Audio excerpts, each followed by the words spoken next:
Hello friends, today we are jumping in and going to play with some Distress Oxide inks and the ink smooshing technique. Now this technique, it does best when you use a craft sheet instead of an actual glass mat. So I've pulled out my craft sheet and I've just smushed some ink down there on my craft mat and I've given it a little spray. Don't want to give too much, but just enough to moisten everything. And then I'm using LDRS Creative's watercolor paper today. And my goal for this card is to better press a corner die here in the corner. So I'm going to focus my ink smooshing right along this corner, hoping for some sort of white to be preserved right along this upper area here, because there will be a sentiment. So this is the actual die that I'm going to be using. It's called the Corner Meadow die, and I already have it in my BetterPress. So we'll look at that a little bit later. But I'm thinking we're going to go from yellow to pink. So I'm going to start down here. And we're just gonna smush, smush, smush, and see what we get. And then maybe do a little bit more, and a little bit more. And as you go, you end up getting different little bits here and there. Take your Ranger heated craft tool, and you can dry between layers by just running this lightly over the moisture on your watercolor paper, and it's going to just dry up and allow you to get some extra dimension on your ink smooshing. Now, every single time you attempt this technique, you're going to get a different outcome.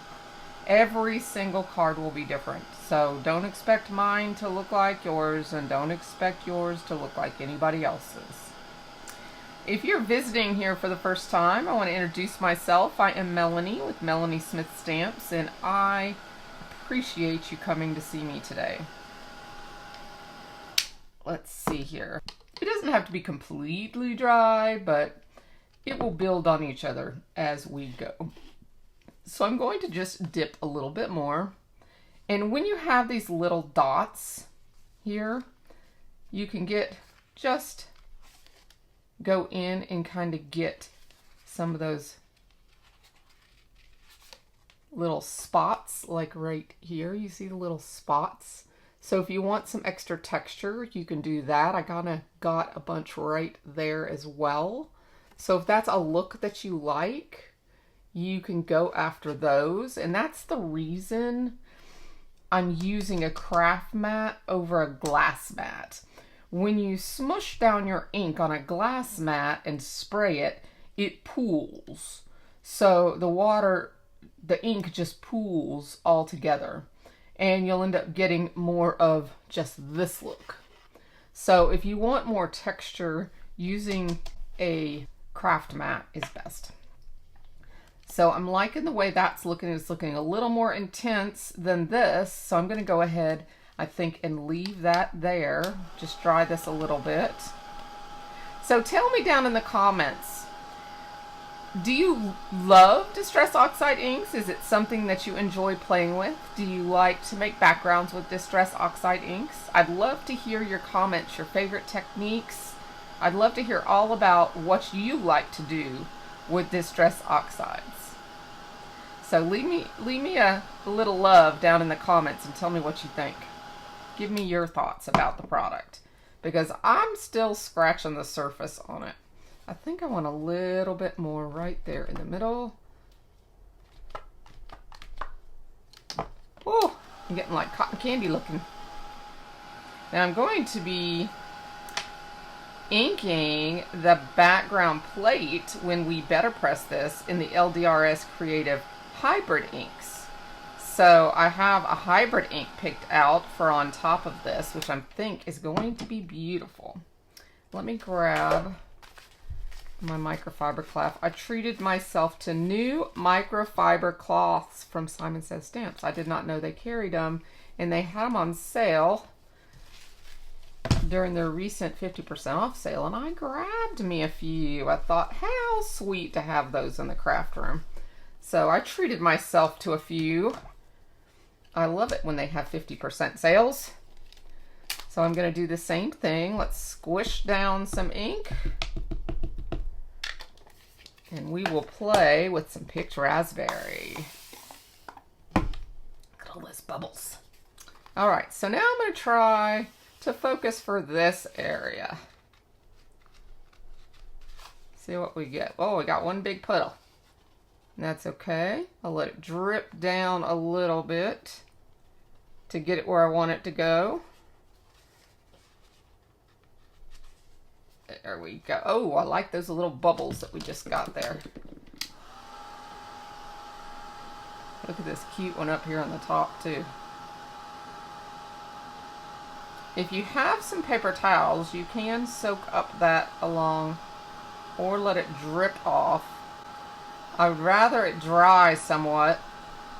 It's had too much water on my there's too much water here. Grab some paper towels and just see if I can just soak up some of that water. Yep, just soak it up. There we go. Speed up the drying time. And make sure that dot dries, because I like that single dot right there. And I like those, love those little dots. Look at those little tiny dots that came. See, every single time you do this, you're going to get a different funky outcome. And that's what makes this so fun. Okay. So now I'm going to see what I can do about this. I'm going to kind of drag that. There we go. It kind of disguised that little stain there. Do you see that? By doing that, by dragging that edge along, it kind of got rid of that little blob, that long blob that was there. And that's what I was after. Hope you don't mind me using the heat tool in the video, but I really wanted you guys to see the process. And when you use the Ranger heated tool, it's not nearly as loud and obnoxious as the other actual tool, you know, embossing tools. Let's just see if there's anything else there that wants to come up. There we go. Okay, then I'm going to leave that because there's not a lot of drying that's necessary there. Go ahead and clean this up. I'll just use this paper towel since it's right here. The silicone mat makes it super easy to just come on off. Then let's put some of this mustard seed down. See what we get from this. Now, let me pull off there so we don't get as much. And we're putting this corner, remember, in here. And I was hoping, this is the reason I didn't dry that. I was hoping to get a little transfer of color right there. So let me dry this corner, because that's a gorgeous pool of yellow. It almost looks like a sunshine, doesn't it? Look at that. Isn't that pretty? But that's what I was hoping for. That's the reason I didn't dry that right away, is because I was hoping for a mixture of colors. But oh my gosh, that looks like a sunburst. That's pretty cool. I don't know if it will look like that when we're done, but it is pretty neat the way that looks. Okay, make sure it's not running. Okay. And then we'll put a little bit more there in the middle. Let's go out here.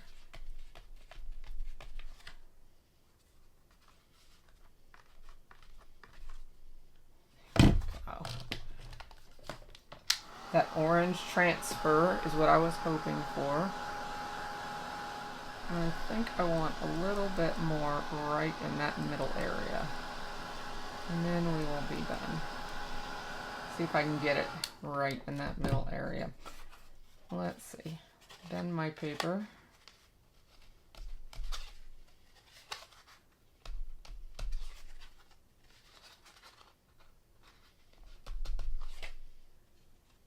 sort of, kind of. Let me grab a piece of acetate.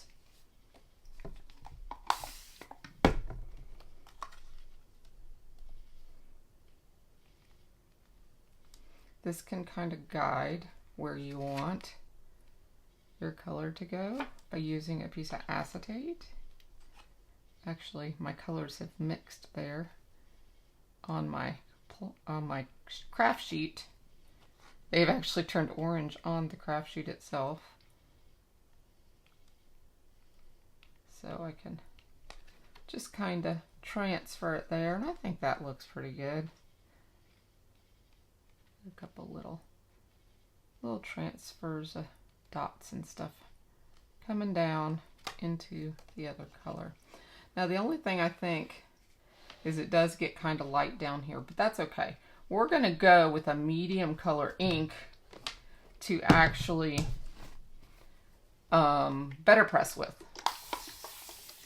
So let's dry this completely and clean up our craft sheet, and I will be back with the BetterPress portion. All right, here we go.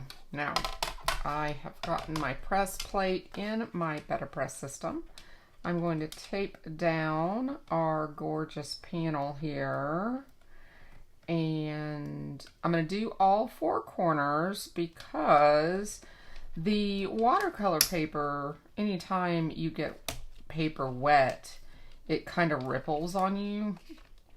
And you want to, you know, flatten it as much as possible when you're stamping it. So I'm going to just secure it on all 4 corners to make sure it's not going to move and to just keep it securely flat. There we go. Okay, so now I have chosen Lipstick Jungle as our BetterPress ink today. This is the LDRS Creative Hybrid ink, which works beautifully with the press plates. Go ahead and ink this baby up. I thought we would do this in the pink, and then we would do this sentiment in black, just to have a bold look. There we go. Beauty about having background plates and larger plates is having these larger ink pads. It's really nice to have that. Now I'm going to go around just these edges just to get this excess ink off. I'm always just leery of that. It's rare to have transfer of ink, but I just like to be careful. So I'm going to go ahead, place that on there and run it through my Platinum 6. Okay, for the reveal, let's see how it looks. Ooh. Huh, I'm not sure what happened there at the bottom. There's some sort of liquid down here on my BetterPress plate from previously cleaning it. Note to self, I'm going to go ahead and leave this in the video, and I'm going to redo a background so we can continue. But when I clean my BetterPress plates, occasionally this happens, and maybe it happens to you, I don't know, but I'm going to leave this in the video so that you can see this happen, because I believe in education. So when you clean your BetterPress plates, yep, there's liquid on the bottom of it. I cleaned this one, and I did not remove it from the plate when I cleaned it to make sure the back of it was dry. And so I did a lot of pressing with this just yesterday, just kind of playing around. And because it was still moist on the back from the cleaner, it pooled up around the edges. And I did not realize the plate was dirty.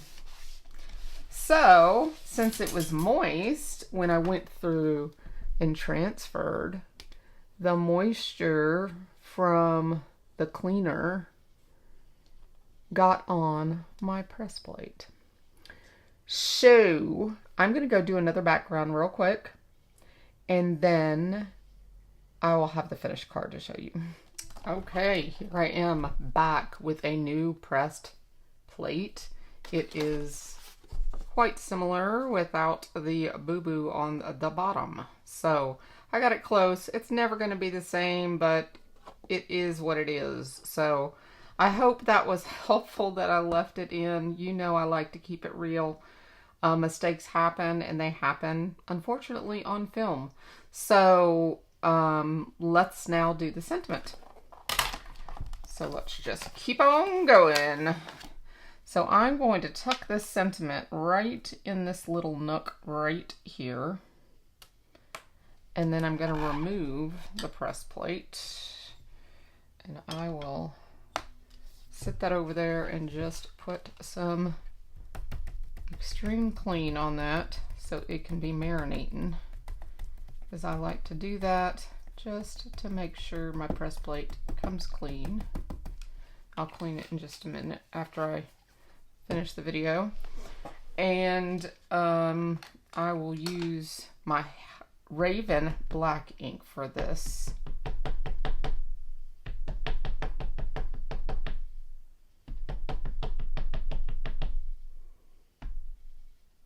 Just kind of squishing it a little bit. There we go. I'm being super gentle because I'm trying to keep my sentiment in place. Doesn't move too much. And then I'm just going to eyeball it here and make sure it's straight. Looks pretty good.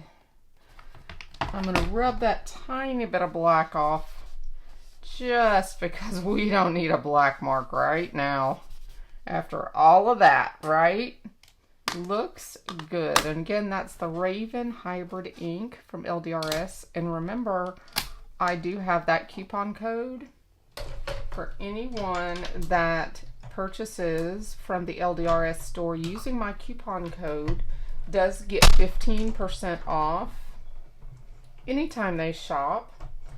My coupon code is Melanie15, so feel free to use that each and every time you shop. There we go. And that's the pop I was hoping for. So this is going to get popped onto a card base, and that will finish my card for today. I did want to show you just an extra card that I made with the same exact technique, but I did the whole entire background. This one here was just some muted greens and blues, and then added the forest green, or no, the evergreen hybrid ink on top. So same exact technique. The only difference is I mostly used the acetate here, which is how I got all the little, was able to put all the little dots everywhere. So I used more of the acetate. So, and we'll do that more in future videos. But I just wanted to show you can go bold or you can go muted, but the outcomes are both gorgeous. So I hope you've enjoyed this video today. If so, give me a thumbs up. I'd absolutely love for you to subscribe if you're new, and check out my extra videos. And I will see you in the next one. Bye-bye for now, my friends.